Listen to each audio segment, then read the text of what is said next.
or if you do it through bittul, so then it's not the level of your soul that's you reach, it's the level of your soul that's Hashem. Right. That's beyond you. Whereas if you do it through asserting yourself, then it's still you. But yeah, it's about, there's a certain bitachon and emunah that you have that, like, if I shatter my current self, there'll be something better left, not worse. Like, if I face my issues and demand more of myself and drop my complacency and my comfort and everything, I'll be okay. Like, it's not all in my hands. It's better when it's not in my hands. It is like a free fall. It's a big thing to do.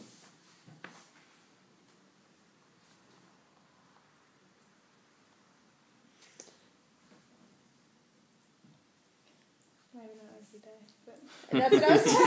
Okay, maybe not every day. I was just thinking that is going to be dangerous to do once a day. But I also think that, I mean,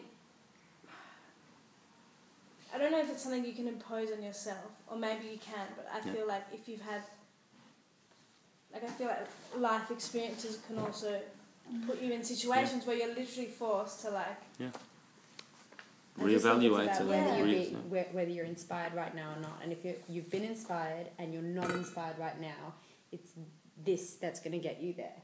But if you are already inspired, then you're already doing this, I think. Yeah. I think. I don't know. Inspiration is an easy pathway to growth. But if you're not inspired and you still want to grow, it's hard. And the interesting thing is, how can you stimulate this breaking of yourself? I don't know if you can. Like, I don't know if you can say, okay, I'm going to break myself. And I mean, maybe, are you saying you can with meditation? You do once a day. No, this is exactly. See, I think what this is saying is that instead of the way we usually do it is when we're uninspired, we wait for inspiration, and we say, like, I'm feeling so uninspired, like, so come on, like, do something to make me inspired again. We're waiting for something to happen, but your uninspiration is you. That's your problem. Like, that's what you're here to overcome. So you have to do one of two things. Either just make a move and do a mitzvah. You're going to just have to do it. Not wait till you're inspired to do the mitzvah, because then you'll never do it. Just do it uninspired, because that's what you really want. That's method number one. Yeah. So you've actually made a move. Or method number two is either because it's too hard to do a mitzvah, or maybe because you've got the power to do something even deeper than that, is to stop and say, I am uninspired. Like, how ridiculous is that? That I'm stuck in, why am I uninspired? Do you know why you're uninspired? It's not because you're uninspired. It's because you are inspired. You're inspired by something else. The reason you're uninspired to do mitzvahs is because you're inspired to go shopping or to watch DVDs. Like, that's what you are inspired. So that's why you're uninspired. So that's what I've amounted to. Like, we're not saying everyone has to go shopping. Everyone can watch DVD. We're not saying you can't do that. But so where's the center of your life? Where is your passion? What will get you up in the morning? What does get you to be excited and enthused? And what do you talk about with passion? Like empty stuff. Like, that's it. That's what you've amounted to. So utilize that as a meditation. Say, this is it. Like, this is what I'm here for? Couldn't be. And so by breaking that part of yourself, that opens you to a higher light that's beyond you. In other words, the inspiration is never going to come if you just sit there in your current state. You're completely blocked from it. You could have inspiration showered all over you and you won't notice. You could have it everywhere around you. You know how it is. People. You think back to times when you were inspired, and you say, why can't that happen again? It might be happening right in front of you, but you're so blind to it. You're not open to it. Why were you inspired back then? Because you were open to it. Now your soul has clammed up. So you're going to have to break that.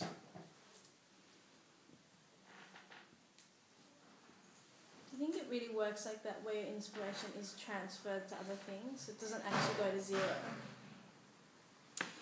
Yeah, your enthusiasm, your heart and mind. That's what it said in the beginning of the maamar, that the debtor, the creditor, has come to take my two sons. Yeah. Okay. It's not enough that the nefesh bahamis blocks our nefesh elikis. Yeah. It takes the passions of a nefesh elikis and takes it for himself. Yeah. Is everything that isn't this nefesh bahamis?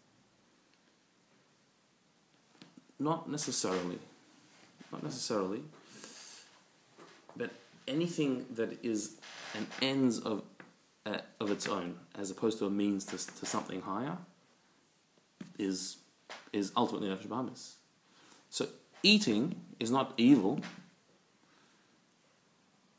Eating is not evil, but if eating is the point, so then it's nefesh bahamis. It's still not an aveira. It's kosher. You're eating kosher. You made a bracha. You did all that.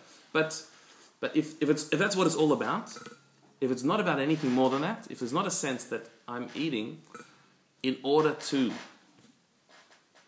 have strength to fulfill my mission in life, then it's a problem. Resting, leisure, enjoying yourself, having a chill, all that is not innately evil. But what's it for? Is it that this is the point of my life? What I'm striving to do is chill out? Is that my ultimate goal in life? So then that's nefesh bahamis. That's enthusiasm that's been misappropriated. But if that you're chilling and relaxing because that is totally necessary for a human being to function. You need time to unwind and to do something relaxing. You need that. Why? Because I've got work to do. I've got a mission to fulfill. And if I exhaust myself and if I don't replenish my energy, so I will not be able to do it. So then that's a holy thing. A holiday is a holy thing. A chill session is a holy thing. If that's what it's there for. If you keep that in mind. It's when we make that the ends, not the means. When that's the goal. That's when we've got lost in the nefesh bahamis. I think then even when you're resting, that's exhausting because you have to be focused that this is for a high purpose. Like you're never giving yourself a break. That's true. Hashem will give you the break if you rest for him. No. I mean, it's just so intense all the time. Like,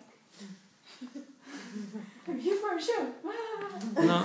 Do something. No. I don't think it is.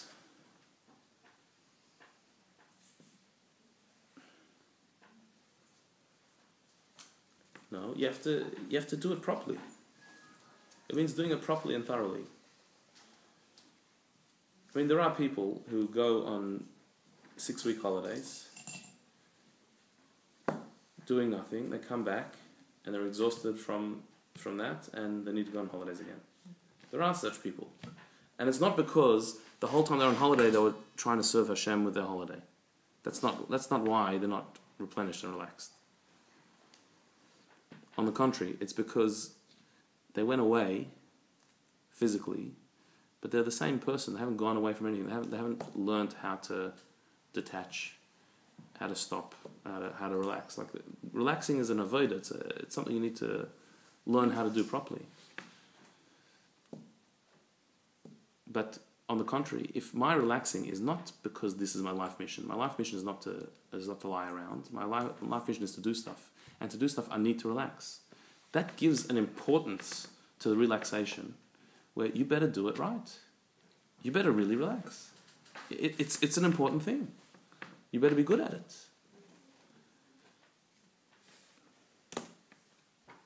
I think I might go home and practice.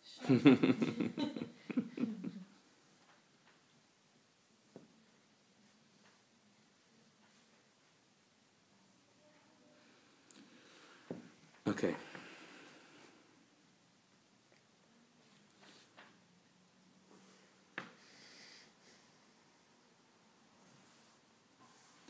So we got the point? Maybe I got sidetracked a bit. What was the point? Break yourself. The point was that there's two ways to re-inspire yourself. One way is to do mitzvahs even though you're not in the mood. The other way is to contemplate on the fact that you're uninspired. Right. But it's hard Right? to contemplate. The second way is deeper than the first. Because the first way is asserting your deeper self, which is you. So therefore the light that you draw down, the divine energy, the extra that you draw down will be an energy that is beyond, but not completely beyond. Because you didn't go completely beyond yourself. Whereas the second way is where you broke yourself, you're disappointed with yourself, you are the problem. By contemplating on that, you nullify yourself, you reach a level of bittul, so the light you draw down is one that is completely beyond. That's atik, not arich. And so that will draw down a deeper light. That's the point. It's not saying that you should only do the second way. Sometimes you need to do the first way. Be realistic. What is the best way of getting out of your rut at the moment? But certainly, sitting in it, in the rut, is not going to do anything. Both methods, whether you're doing empty mitzvahs or you're contemplating on your emptiness, both of them require action from you. They're both action.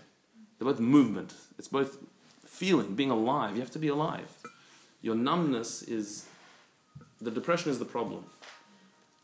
Disappointment is the solution.